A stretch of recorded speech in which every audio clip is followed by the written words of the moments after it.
Hello, and welcome to UMass Dartmouth Magazine. My name is Randy Helm, and I'm the Chancellor of UMass Dartmouth, a 9,000 student research university that serves as a powerful catalyst for economic, cultural, and social growth in the South Coast region. We begin with a tour of our new Charlton College of Business Learning Pavilion, a 20,000 square foot, $15 million facility that opened at the beginning of this academic year and is creating a new sense of community for our business students, from our undergraduates to our MBA candidates.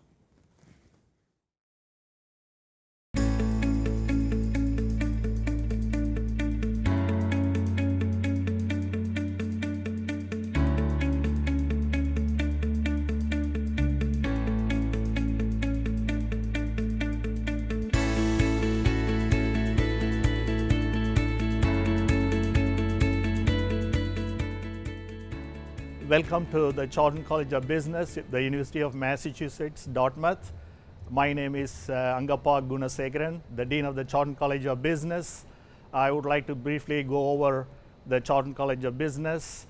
We have about 1,600 undergraduate students and 450 graduate students. So we offer a wide range of programs, both for undergraduate and graduate students. We have starting from accounting, marketing, management, entrepreneurship, leadership, and also we offer several concentrations in our MBA programs. We also have 3 new masters. They are in accounting, healthcare management, and technology management. We offer both undergraduate and graduate programs online, and also we have on-site graduate programs for the local companies, including South Coast Hospitals Group and Ahold in Quincy.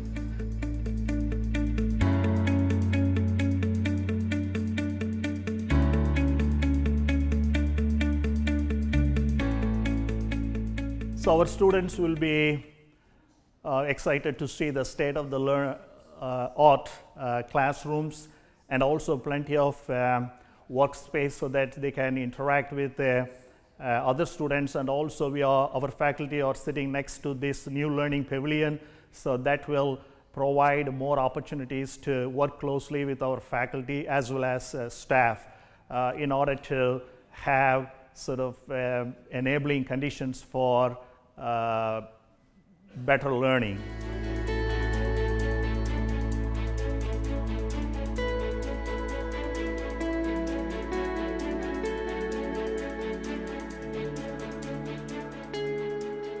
In few weeks, this room will be filled with computers, particularly with the Bloomberg terminals, where our students can have access to the real-time data about the stock values of different companies, so that they should be able to do research as part of their coursework, and also when they work with the faculty on various research projects.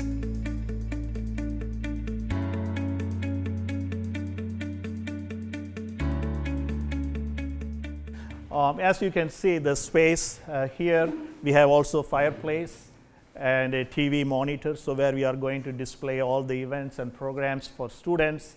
This space is really encourage the sense of community among students by working together. And also this looks like more corporate kind of space, because we are business schools. We want to make sure that our students have that sort of feeling while they are in this space. Welcome to the new Charlton College of Business Learning Pavilion. I'm Michael Hayes. I'm the Assistant Vice Chancellor for Capital Projects and Master Planning here at UMass Dartmouth. As the Dean was explaining, this new Learning Pavilion is student-focused and student-centered. We're standing in the new 160-seat auditorium for the Charlton College of Business Learning Pavilion. This is a very exciting learning space for us. It is one of the biggest learning spaces that will be on the UMass Dartmouth campus.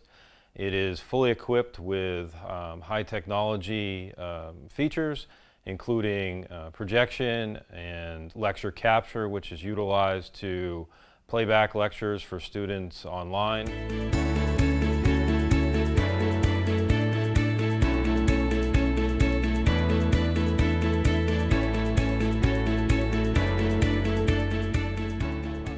As we continue our tour at the Charlton College of Business Learning Pavilion, we are now presently on the outdoor quad space, which is an exterior patio that we've found will extend the learning pavilion to the outdoor space for the years to come.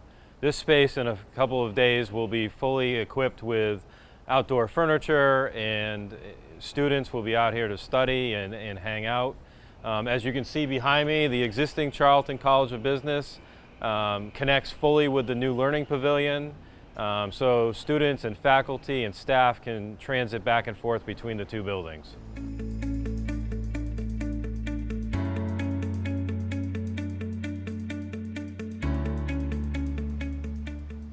The Charlton Learning Pavilion, a new 22,000 square foot addition to the existing Charlton College of Business building, was made possible by a generous donation from the Charlton Family Trust, Chuck Charlton and Stacy Charlton. This facility was designed by Brunner-Cott Architects out of Boston and constructed by Agostini Construction from Rhode Island. It's a concrete and glass addition to the existing Charlton College of Business. We can see here behind me the glass curvature atrium that frames the interior lobby, bringing a lot of natural light to the building. We can see here the main entrance to the building off our existing parking lots, which really creates a front door for the Charlton College of Business and the UMass Dartmouth campus in general. Some of the features of the building, the exterior, are concrete panels, textured concrete panels, metal facade, and glass curtain wall and atrium. A lot of this was very important to the college, university, and the students to bring a much natural light into the building as possible, to be a much open and transparent environment. The spaces inside the Charlton Learning Pavilion were all designed to create more student and faculty engagement for the College of Business especially, providing them a home on the campus. Previously, all of their classes for the College of Business had been distributed throughout the rest of our academic facilities. This entire facility for the College of Business is student-facing and student-oriented.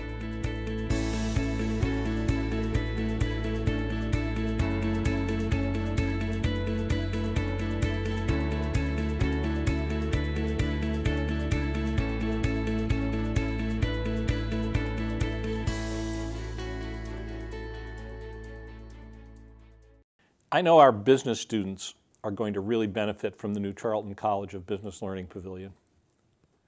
Now let's switch gears and learn a little bit about UMass Dartmouth's commitment to the community.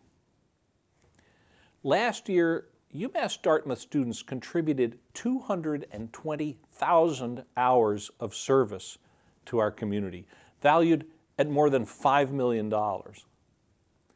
Besides paying dividends to the community, this kind of service also enlivens the learning experience for our students. Nearly 3/4 of UMass Dartmouth students now graduate with a service learning experience, meaning that their service was an integral part of a class where they took the theory of the classroom and applied it to real-world problems.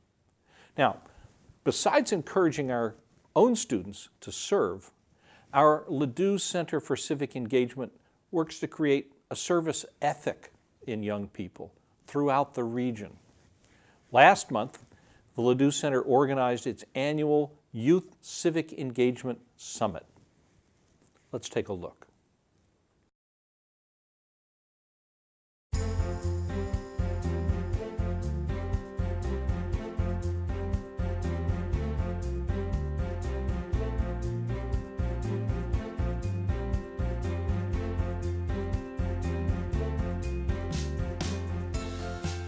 What you see behind me is part of a youth civic engagement summit. So there are 225 local high school students who are here learning how they can make a difference in the community.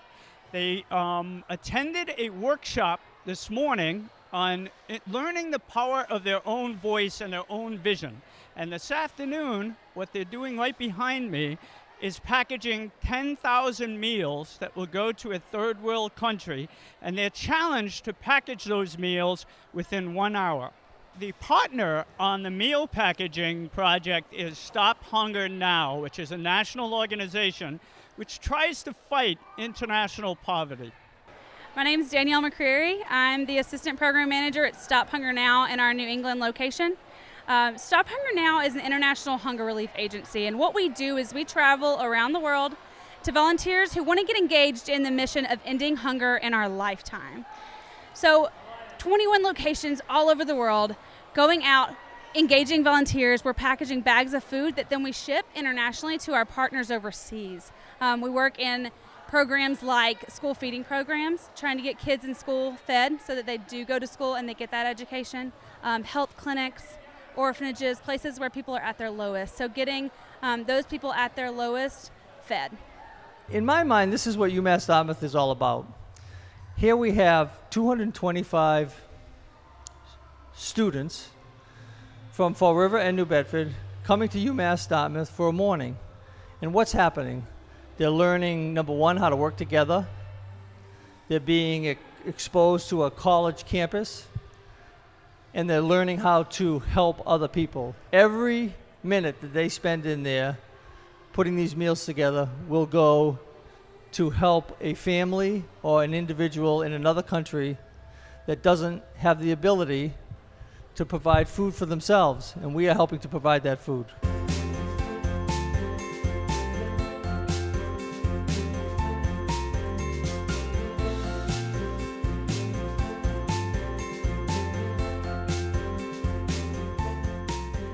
UMass Dartmouth has been recognized nationally for our efforts in community service and service learning.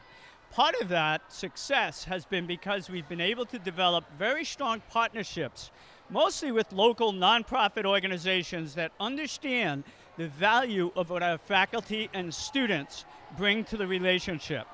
My name is Teresa Owen. I'm a sophomore here at UMass Dartmouth in the nursing program, and I'm from East Bridgewater, Massachusetts. Today I volunteered with the Stop Hunger Now program, and I helped them set up for all the events. I work with the LEADS program, who helps middle school kids, and we introduce them to volunteer activities, civic engagement, and service projects. In high school, I worked with service learning, and I helped them do volunteer activities and set up, so I thought this would be a good idea to introduce myself into it from a college aspect. As a nursing student, I became involved with Stop Hunger Now for the volunteer services and with the LEADS program because they involve helping others and caring for others, just outside community service projects. The Stop Hunger Now helps others who are hungry in other countries, and that's kind of what a nurse does as well. This particular activity, the Youth Civic Engagement Summit, is a kickoff for our week-long service activity. After this event, a subset of these students, about 30 of these students, are going to be trained this weekend at UMass Dartmouth in becoming service leaders for their schools. Those students will then energize other students in their schools to do community service projects throughout the year. So today we have, I believe, over 200 high school and middle schoolers. They are packaging over 10,000 meals. It's 10,152 meals in about an hour. It's pretty awesome. They've got a lot of energy. They're excited. They're having fun. When you partake in this event, one, you're helping others. Two, you're having a lot of fun. But for the kids especially, they're getting the meaning of community outreach. They're getting to help people all over the world who they will never meet. They're feeding kids that otherwise would not have food. They're never going to meet them, but they know and they're learning that they can feed other people in an hour. UMass Dartmouth has a moral responsibility to bring people together to help others less advantaged than they. And that's what we try to do every single day here. Sure, we teach 9,000 students on a daily basis, but as important as that, we also are the regional convener. We're the regional facilitator. We want to bring people together to help others for the greater good.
Among our deepest and most far-reaching community engagement efforts is our partnership with the Portuguese community.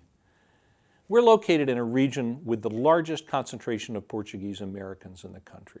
And this relationship is deeply rooted, and you can see it in our Portuguese language programs, our Ferreira Mendes Portuguese American Archives, and in our Center for Portuguese Studies and all of its work, both academic and its outreach to the community. But you can also see it across our various colleges. So one example I want to look at today is a program called Bridging the Atlantic. It's an exchange program with the University of the Azores in our nursing school. I want to welcome Dr. Mary Ellen Brisboe, an assistant professor in our highly regarded nursing school. Dr. Brisboe, for the past 2 years, has led the Bridging the Atlantic program, which is made possible by a very generous donation by the DeMello Charitable Foundation. We're also joined by one of Professor Brisboe's students who has participated in the program, Timothy Waith. So, Professor Brisboe, tell us about the goals of this program and what you all have been able to accomplish so far with the Bridging the Atlantic program in the Azores. The initial goal of the exchange was to have students travel to the Azores, and the Azorean students travel with us as part of a community health course. They talked about collaboration, they learned some Portuguese, some cultural events were planned, and they also were able to look at the healthcare system from another lens in another country. That was our initial goal. Our accomplishments are that we did have the 2 successful student exchanges. We are planning the 3rd, and this is in collaboration with Stacy Waite, the professor of nursing here, and professors Pereira, Oliveira, and Duarte at the University of the Azores. In addition to that, we've established a research program which does speak to the Portuguese community that you've described. And we've been focusing on the health and quality of life of men who have been deported from the United States to the Azores. We were able to present our work at Yale University this past spring as part of the Unite for Sight Global Health Conference. Mm-hmm. That's great. A lot of progress there. Yes. So, Tim, tell us about your experience with the program. And what did you learn about nursing, and what did you learn about yourself by this Bridging the Atlantic exchange? Sure. So this experience with Bridging the Atlantic was definitely one of a kind. In terms of the nursing aspects, there was a lot of work that taught us collaboration, not only working with the faculty and Professor Brisboe and the other professors from the University of the Azores, but also with the other students. It gave us a really great opportunity to learn a different healthcare system, as well as engage in different cultural experiences, as Professor Brisboe said, giving us a new look on community nursing. In terms of myself, I feel like flexibility was a big thing that was learned. Always on the move and things like that really kept us on our toes, but ready to go each day. It's a really good life skill to learn, too, flexibility. Let me ask you this. You said you noticed differences between the healthcare system there and the one you're familiar with here. Tell us a little bit more about what are some of those differences, and how do you evaluate those differences? Sure. So one of the, I think, biggest things that we noticed was their healthcare program was set up in a more universal manner, I think would be the appropriate way to say, and right, in universal healthcare. And that was interesting to see the aspects of and see some of the positives that they had with that. It made me realize just kind of maybe we need to consider how we provide our health care to everyone and making sure that everyone gets that equal health care. So you found that we had lessons to learn from them, and presumably they learned something from us, and maybe on a future magazine we'll have some of them here, and we'll talk to them about what they learned from us. But I think that's really powerful when you do go to another country, another culture, and you pursue something that you already know something about, but you find it there's more than one way to do it, and that's terrific. So what's the next step for this program? The next step is to expand the exchange program from San Miguel to Tercera Island in the spring of 2017 with accelerated Bachelor of Science nurses, and Professor Waite will be working on that. We've also submitted abstracts to the International Council of Nursing Congress in Barcelona for next spring. So we're hoping that we're able to present there. But honestly, we're open to any ideas and possibilities as they come along to continue our work and expand. You want to continue this program then? Absolutely. Yeah.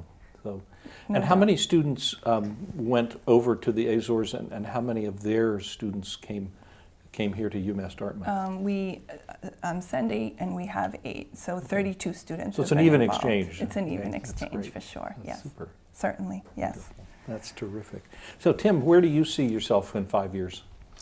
In 5 years, I do see myself working in an inpatient floor and incorporating some of these lessons that I've learned from this experience.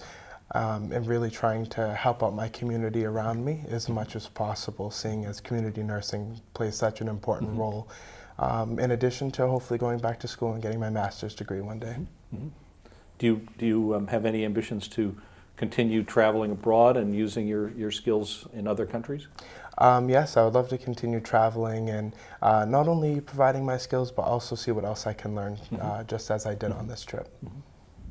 That's terrific. Thank you all. This is an excellent program, and I have talked with some of the other people who've been involved with it, and I'm hoping I'll be able to actually check it out myself while I'm around. So, Sounds good. Good work, and to our audience, thank you for watching the UMass Dartmouth magazine. Be sure to look for a new edition in November. And don't forget, mark your calendars for these upcoming UMass Dartmouth events that are open to the public. Thanks for listening.